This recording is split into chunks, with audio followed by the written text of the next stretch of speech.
Deuxième partie du bocal local, on se remet tranquillement de nos émotions ce soir dans cette émission puisque nous avons vécu, si vous venez de nous rejoindre à l'instant, une séance d'hypnose en direct avec Greg Bagot qui a hypnotisé Brandon qui est un stagiaire d'LMTV qui s'est complètement laissé aller dans cette séance d'hypnose. Patrick Chabot, bonsoir. Bonsoir. Vous êtes le président de la musique municipale du Mans, Philippe Launay, bonsoir. Bonsoir. Vous êtes le chef d'orchestre, Damien, salut. Salut. Vous êtes chroniqueur habituel du bocal local. C'est vrai qu'il y a une sorte d'ambiance qui est... On s'en un peu dans ce soir ou jamais là. Ouais. Vous étiez évidemment en coulisses pour regarder la première partie de cette émission. On ne va pas faire la deuxième partie là-dessus, mais c'est extrêmement impressionnant, hein, Patrick et Philippe, la manière dont on peut comme ça répondre à cette hypnose. C'est impressionnant, franchement impressionnant. Moi, j'avais jamais vu. J'avais même peur que ça m'arrive d'ailleurs. Vous seriez adepte de ce... Oui, peut-être. Pourquoi pas. Ouais. Pourquoi Mais pas. on a l'air de se sentir bien et en même temps, ça a l'air d'être une sensation quand même particulière. Damien, vous avez déjà vécu l'expérience ou pas? Du tout, et je vous avouerai que j'étais à la base assez sceptique par rapport à ça. Et pour le coup, le fait de l'avoir vu, je pense que c'est vraiment une histoire d'être réceptif ou pas. Je suis pas sûr que moi-même j'aurais pu être assez réceptif pour ça en fait. Donc c'est de ce que j'ai vu en tout cas, ça a un peu changé le point de vue. C'est vrai que c'est très impressionnant. Philippe et Patrick, on est ensemble on se voit une fois par an dans le bocal local. Bon, on se voit en dehors, mais on va pas dire pourquoi aux téléspectateurs, ça les regarde pas. Hein. Ma femme joue de la clarinette dans la musique municipale. D'accord, c'est une noble activité. Hein. Philippe et Patrick, le concert annuel de la musique municipale du Mans au Palais des Congrès et de la Culture, dimanche à 17h. Tout de suite...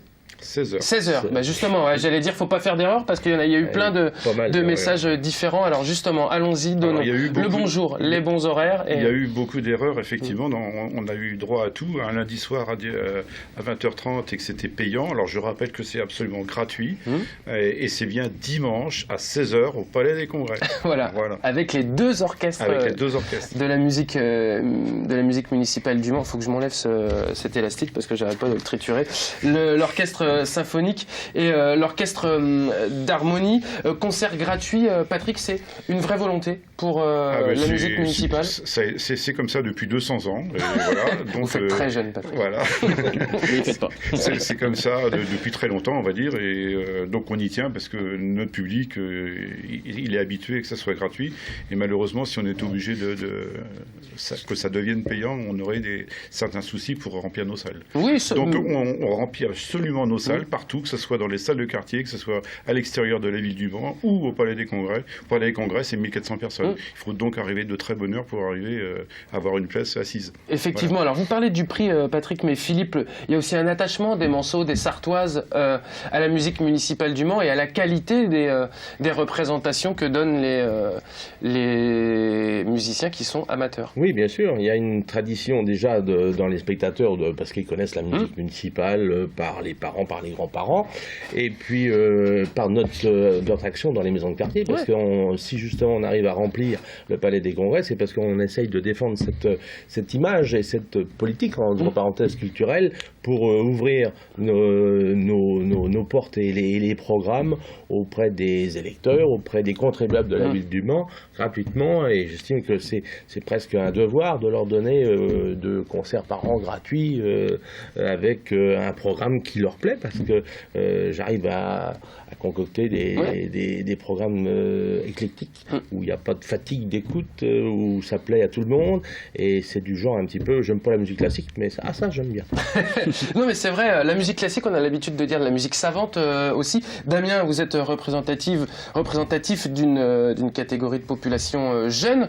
Aujourd'hui, la musique classique, vous iriez oui, naturellement naturellement, oui, parce qu'après, c'est vrai qu'on a toujours l'habitude de se dire que c'est une musique un peu snob, ce genre de choses, alors qu'il y a énormément de choses qui sont faites pour justement la rendre populaire et accessible, et ça m'arrive souvent même de tomber parfois sur un concert de classique, parfois je regarde, parce que je pense qu'il faut laisser ces idées-là de côté et y aller vraiment sans aucun préjugé et se laisser bercer, se laisser imprégné par la musique. Effectivement, la musique classique a influencé aujourd'hui toute la musique en règle générale, en passant du rock, du blues ou même le hip-hop et le rap qui sample, comme on dit souvent, des airs de musique classique. Et la musique municipale du Mans, vous l'avez dit, Philippe Launay, vous en êtes le chef d'orchestre. Avec l'orchestre symphonique et avec l'orchestre d'harmonie, votre rôle, c'est déjà de se renouveler chaque année, bien évidemment, mais c'est de proposer aux spectateurs des airs connus, mais qui ne sont pas forcément des airs qu'on se dit, bah tiens, c'est du Mozart, c'est du Beethoven ou du Bach. Non, il y a de tout. Tout à fait. Il m'est arrivé de faire des concerts éducatifs auprès des scolaires, et j'avais des enfants qui me disaient « Ah mais moi je connais cette musique-là, c'est la publicité de telle marque, et ça me plaît bien, ça. » Mais ils ne savaient pas que c'était ou du Handel ou du Mozart ou autre chose. Oui.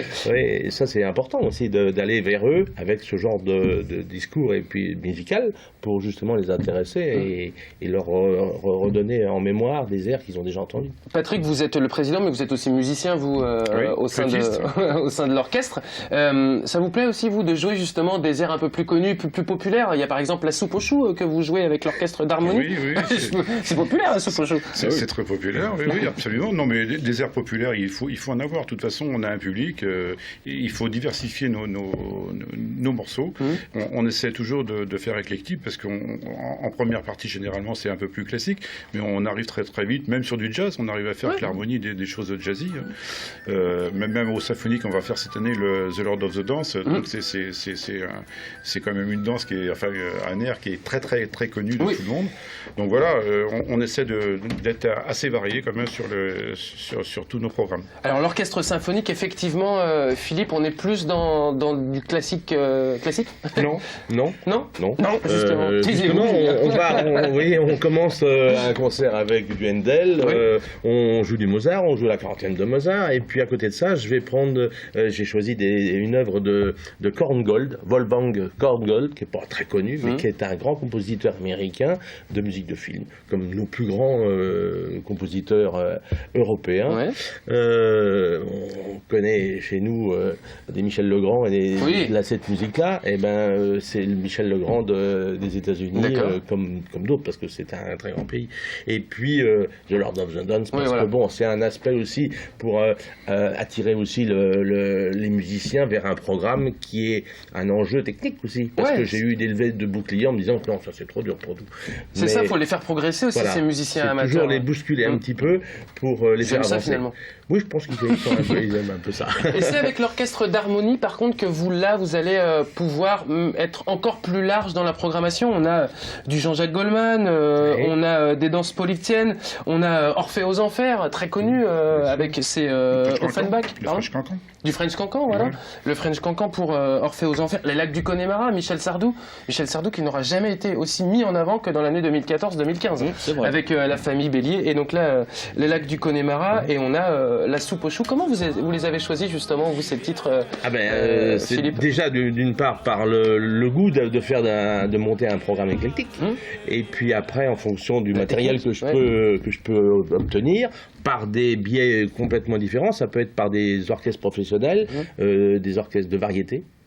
Ça peut être aussi des orchestres de télévision. Par exemple, la soupe aux choux, il ne faut pas oublier que c'était quand même Raymond Lefebvre, qui était un des plus grands chefs d'orchestre et qui avait un orchestre important à la radio, qui a écrit cette musique qui a été largement utilisée pour le film. Avec De Funès. Il y avait même une version rap en 2004-2005 qui avait été faite par des Américains. Ça avait fait une version un peu plus électro et une version plus rap hardcore de l'époque.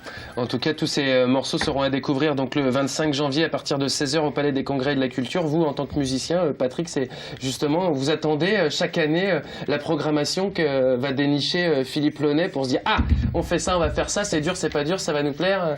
Ah bah oui, de toute façon, il y a toujours une découverte en début de saison. Au mois de septembre, on découvre toujours les morceaux. Alors, ça se passe en 2 ou 3 révisions, on fait beaucoup de déchiffrage. Et puis après, on trie à fur et à mesure et on arrive au programme que l'on a aujourd'hui.